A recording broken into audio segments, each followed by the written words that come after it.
Hi, I'm Jo Holmes. I am a business, trademark, and tech attorney and founder of Holmes at Law, your business ally. We provide quality legal solutions and strategic business guidance for startups, small, and mid-sized businesses. Before we get started, a quick disclaimer. I can't provide you with legal advice because I'm not your attorney. However, I will try to give you helpful information and tips that you can use as you think through some of the business issues that impact your company. You can visit our website at holmesatlaw.com, that's HOLMESATLAW.com, where you can find our contact information at the top of every page. You can feel free to reach out to us and we will arrange a time to spend with you chatting and figure out how we can help grow your business. So let's jump into the topic of the day, which is contracts for freelancers. And when I say freelancers, I mean coaches, consultants, techies, developers, creative service providers, all of the people who work with a set of clients on a project typically basis. And we want to do a few things in the course of our conversation today. There are actually 4. The first one is to make sure that you get paid for the service that you're providing. Second, we want to talk about how we retain the rights in the intellectual property assets that you create so you can use them over and over for your business. Third is to have a change management process, and that's helpful because if you do freelance work, you know projects are going to change. So having a way that you can handle that efficiently and profitably is something worth thinking about in advance. And finally, we're going to talk about having contracts that are right term and length to benefit your business. Hopefully, understanding all of this will help solidify your client relationships and also help you earn more revenue. So let's get started on number 1, getting paid for your value. So one of the key things you need to think about is, what are the increments you're going to be paid in? Is that going to be according to a time frame or according to a project? If it's a time frame, it might be by the hour, day, week, or month. If it's by the project, it's going to be when the work that you agreed to do is complete. That having been said, when do you get paid? Is it after you issue an invoice and it's been reviewed? Is that going to be within 15 days? Or what is the trigger that causes you to get paid? What happens if you are not paid on time? So one of the things that I will oftentimes draft into a contract is some language around penalties or interest if you're not paid on time. You may not choose to enforce that, but it puts a little bit of teeth in your agreement to encourage people to pay you on time. Or you might want the right to just stop work if you're not paid on time.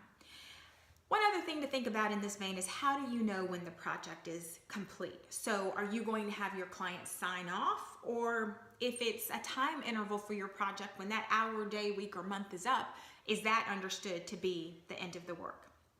Let's talk about point number 2. We want to make sure that we retain your rights in what you create.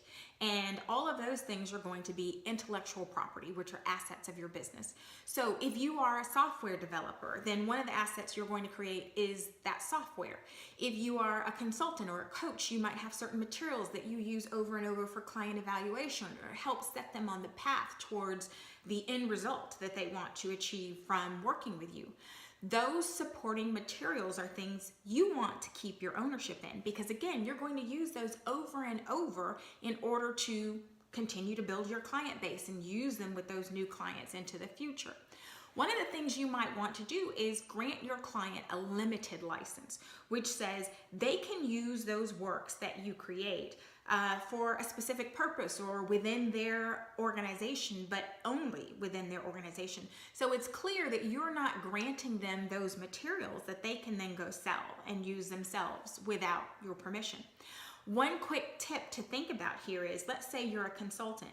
You might go in and provide your client with some guidance, and they might say, I need some materials that I can use so that I can continue to train new hires on this information. That might be an additional revenue source for you. So again, the first revenue source might be the consulting itself, and the second or additional revenue source might be those leave behind materials that can be used on and on by your client into the future. You don't need to give that away for free. That can be a way to make the business even more profitable. If clients want customized work for you, let's say, for example, you are a software developer. Your client might say, I need you to tweak your platform so that it works for the unique purpose of my business. Great. Again, we're talking about additional revenue sources. What's fair and reasonable is that client will own the element of your work that was customized for them, and certainly any intellectual property that they brought to the table. But you will still own your underlying software platform because you want to use that over and over again with additional customers.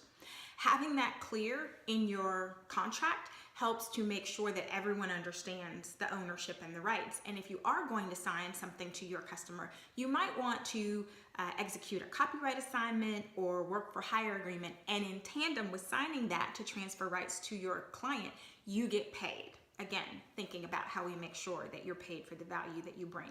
So let's talk about number 3, change management. As I said before, the reality is that change is going to happen over the scope of a project. What you can do to show your value is get in front of that, anticipate it, and have a process built into the way that you work with your clients. It's a great way to reflect your professionalism and show additional value. Quite frankly, it can also be a way when those changes happen to make a little bit more money with that client. So when you are thinking about a new opportunity or how that relationship with the client might change because they have an additional need, the client is going to want to know things like, how does this impact the cost structure of them working with you? They're going to want to know how you anticipate that it's going to impact the project deadline, or what are the other variables that are going to come into play if there's new or additional work to tag on to what you originally agreed to do. Again, having a process where you think about that up front can make it a little bit easier for you to manage that, because you don't need to come back to your client and say, well, if you're asking me to do additional work and that's going to have an additional cost, you say, oh, this is a change. We agreed up front that we would have a process for how we manage that. It helps the flow of the relationship into that additional work scope, and again, helps preserve your opportunity to earn some additional revenue. Number 4, length of contract. And this really goes hand in hand with how much negotiation leverage you have. So if you've got a great contract with a client who you love that gives you wonderful exposure or additional revenue opportunities because it's going to go on for some time, they're paying you a great price for your service, quite frankly, you might want to sign a contract with that client and have nobody ever look at it again. You are profitable, hopefully, in that circumstance. And when you know you're profitable and it's a good relationship, it might be to do a sort of set it and forget it kind of contract. On the other hand, if that is a contract where you don't have as much leverage with that client, but you want to get your foot through the door and show your value, then one opportunity to do that is have a fixed term contract that says, once I finish this project, or once we get through a month or 3 months worth of work together, this contract is going to end. What's good about that is it gives you a comfortable place to go back and revisit with that client. That scope of work has finished. Now, if we're going to start a new scope of work or a new agreement, then we're going to do that under the guise of terms that are a little bit better than you, because at that point you've shown your value. You can say, hey, look at the revenue that I generated, or look at the problem that I solved by working with you. So it gives you that opportunity again to go back without feeling awkward and say to your client, it's time for us to sit down and have another conversation about that next project scope. One quick tip again in that regard is, if you are trying to figure out whether you want to have an evergreen contract, which again is going to go on indefinitely, versus a fixed term contract, what are you trying to achieve out of going into that contract? Is it you've got great leverage, or I'm just trying to get my foot in the door? A few tips. One of the key ways that I help clients do the things that we've talked about is through having a master services agreement. In that kind of contract, we set all of your preferred business terms and key legal protections into one contract. You've heard me speak to having a new scope of work. That can literally be an attachment that nobody has to go back through a law department or through an attorney to get approval around, and that way you can focus on the business terms. Having that master services agreement can be a template that you use over and over again without needing additional legal help. I do that work through Homes at Law on a flat fee basis so that you can understand and budget for that one time and get ongoing great value from it. The other thing that I always tell my clients is, please always remember, it is up to you to negotiate your value. You don't get what you deserve. You get what you negotiate. So thinking about some of these issues for freelancers up front will serve to protect and grow your business. So in closing, let's talk about and recap what we've discussed. Number one, you want to make sure that you get paid for the value that you're bringing to your client. Number two, make sure you retain the rights in your key intellectual property or assets that you're going to use over and over with your clients into the future. Don't accidentally give those away. Number three, make sure you've got a change management process in place so that when inevitable changes in the project that you originally signed up for happen, you've got a way to efficiently deal with that and make sure that you're getting paid for that new set of work. And then finally, have contracts that work for the benefit of your business, whether they are evergreen because you've got great terms or they are fixed terms so you have a way to come back and renegotiate.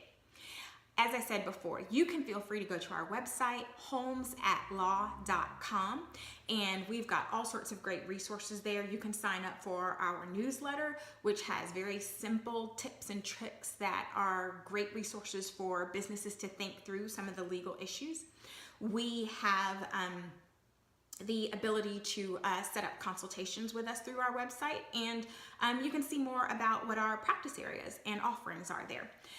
In terms of how we tend to work with clients, there are three ways. We have set consultations, typically for 1 hour, and those are going to be on a flat fee basis. So you know what the cost is. I can help you set a legal foundation, or I can answer your specific questions in those consultations. Second, we have monthly service plans because we want to build great relationships with clients over the long term. You can't know all the legal issues that will impact your business, so those monthly service plans will allow you to have access to me. They start as low as $179 per month, and you can call and ask me all sorts of questions that will help you feel like you are on the right track and thinking things through properly from a legal perspective. And then finally, a lot of the work that I do is on a flat fee basis so that you know what your legal spend is going to be and you can have confidence that you can afford that work and that it's going to bring value to you without having to be concerned about the cost getting beyond your expectation. So again, please visit our website. Feel free to send me feedback and let me know if there are topics you'd like for me to speak to this audience about. Thank you so much for your time. Again, I am Jo Holmes, founder of Homes at Law, and I appreciate your time today.